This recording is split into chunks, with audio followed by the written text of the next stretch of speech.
Hello, I'm D.K. Wall, author of novels and short stories.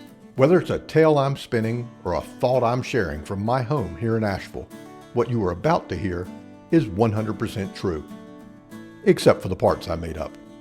Welcome to Musings and Tales.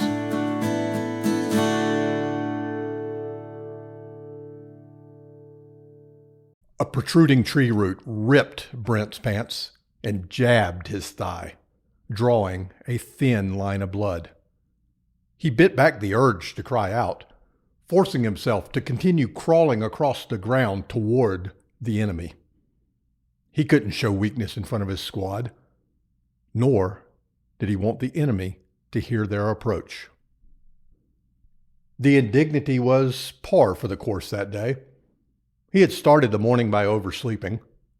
Being the last one in line for the shower meant an icy start, thanks to the dearth of hot water. By the time he arrived for breakfast, he found only an empty milk jug on the counter, a dribble of coffee remaining in the pot, and a single cold hash brown patty. He toasted it to crispy perfection, only to discover the ketchup bottle missing from its shelf in the refrigerator door. Washing the dry hash down with a swig of chili coffee, he raced out the door to the rendezvous point. The enthusiasm at the beginning of the war had waned as the summer heat built, and their numbers dwindled. Too many grew tired of the fighting and returned to girlfriends, parties, and all the other trappings of civilian life. Maybe the defectors were right. They called the war silly, childish, unnecessary.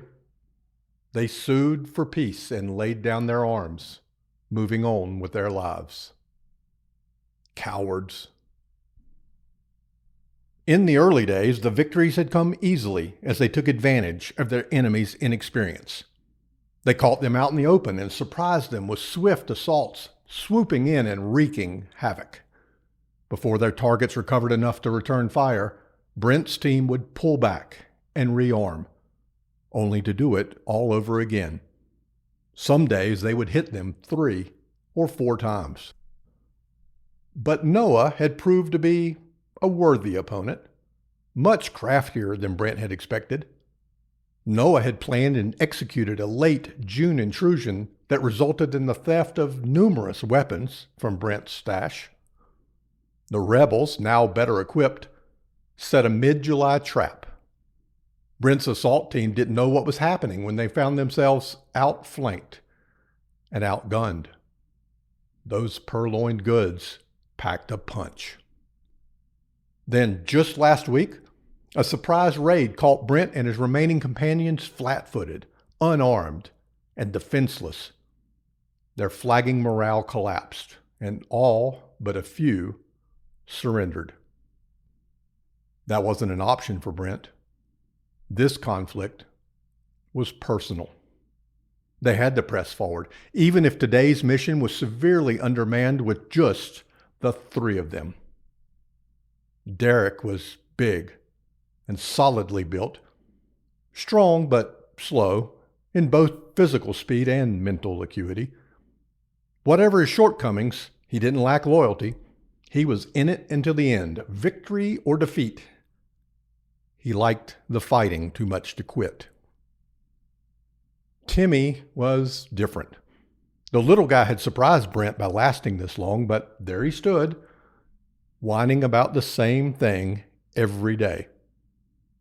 Couldn't they just call him Tim and not Timmy? But what was the fun of that? Ribbing each other promoted camaraderie. Credit where it was due, though. Timmy had made it clear he would rather be in the air conditioning playing video games, but he showed up every morning anyway. Things had been quiet for several days as Noah and his guerrillas vanished during the daylight hours. Brent and his depleted group scoped their usual lairs, but they sat vacant and unused. Apparently, Noah had found a secret den. No one knew where their refuge was, or at least no one admitted knowledge. Brent suspected Noah had sympathizers among the civilians. People always rooted for the underdog. In a stroke of luck, though, his team caught Noah and crew unawares yesterday. The skirmish was brief. Neither side inflicted significant casualties before Noah led his team in a hasty retreat. On a hunch, Brent followed them, alone.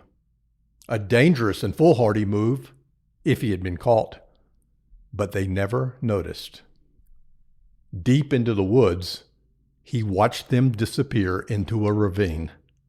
He slid on his belly to the edge and peered down.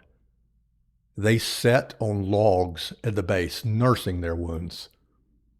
Hidden, yes, but vulnerable to an attack from above.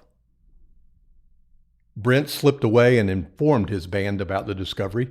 They debated attacking that day, but the hour was late. They let them think their location remained a secret overnight. The entire summer had been building to this last day, a final, epic battle. Brent wanted to be ready. By letting them settle in, certain of their secrecy, Brent could launch the final offensive when they least expected it. Now the moment loomed as they crept toward their foes. Ignoring his injured leg, Brent dug his fingers deep into the dirt and pulled his body along the uneven forest floor. He kept his focus trained on the edge of the ravine, 20 yards ahead. A silent approach was crucial. Just out of sight and down that hill, the unsuspecting enemy lounged. Their voices floated up, chattering and laughing, relaxed in their belief that their hideout was unknown. As they neared the edge, Brent gave silent hand commands. He pointed at Derek and motioned with 2 fingers to simulate movement. He pointed to a spot at the edge of the ravine. Derek nodded his agreement, his eyes sparkling with excitement.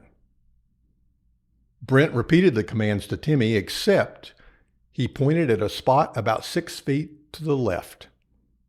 Timmy rolled his eyes in response, but moved in that direction, insubordinate, but he did what he was told. Brent gripped his weapon and slid forward into the center position. The hidden chatter below them grew clearer.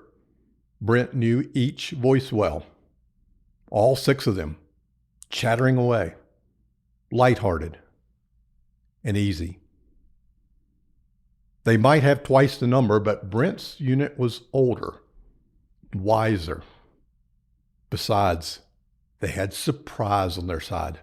Not one of those voices carried a hint of the doom about to rain down on their heads.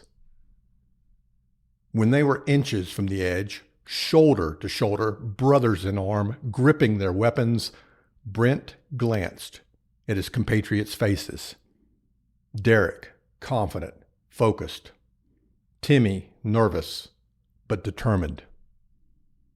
Under Brent's steady command, they pulled themselves forward as one and looked down into the abyss, aiming their weapons at an empty ditch. Vacant logs set in a rough circle, seats for the enemy to relax. In the center was a boulder, a table of sorts, cluttered with soda bottles and a deck of playing cards. Despite no one in sight, the voices still rose from below. That made no sense. They were there. They had to be. Brent searched frantically for a shoulder, a boot, the top of a head, anything. But nothing. Just voices bubbling up out of an empty hole in the ground. And then Brent saw a cell phone weighing down the cards and knew they had tricked him. The sneaky devils had used it as a recorder and played their voices as a decoy, luring Brent and his squad to this exposed position.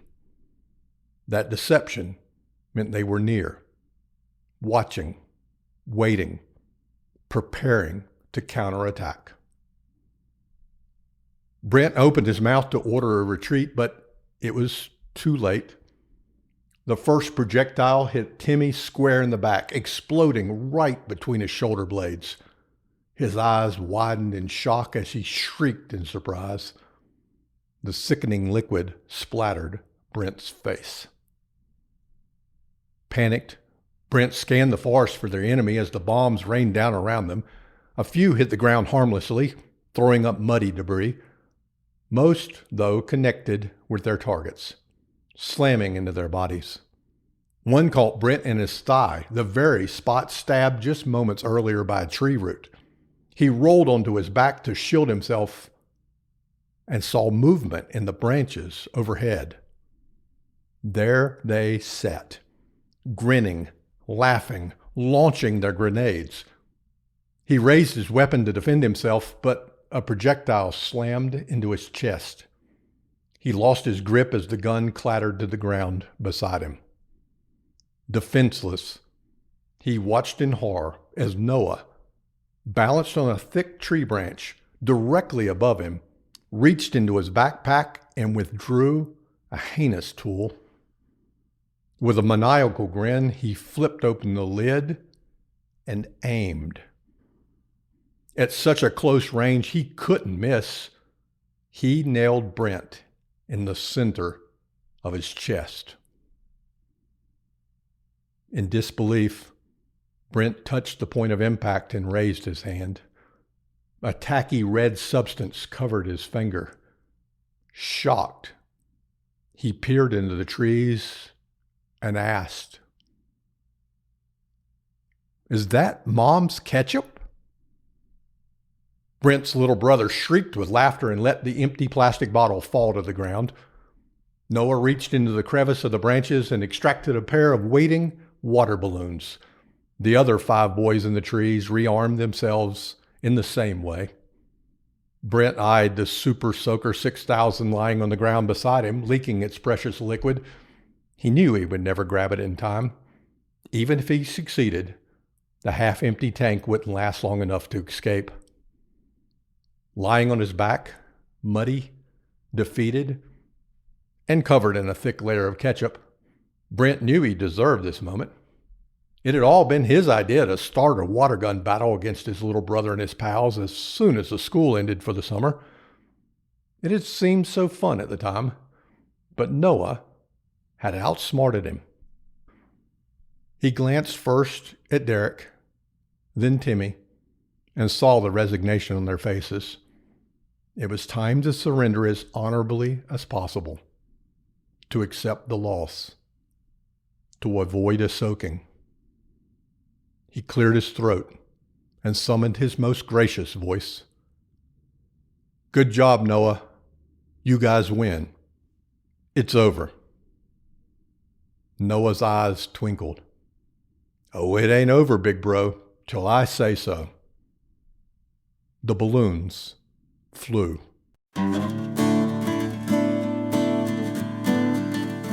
Thank you for letting me bend your ear today. If you enjoy the yarns I spin here, I invite you to explore my novels and short stories over at my online home, dkwall.com. That's dkwall.com. It would also mean the world to me if you'd follow or share this podcast so these tales can travel a little further. Your interaction tickles those little computer gremlins that spread the news. Until the next episode of Musings and Tales, happy reading.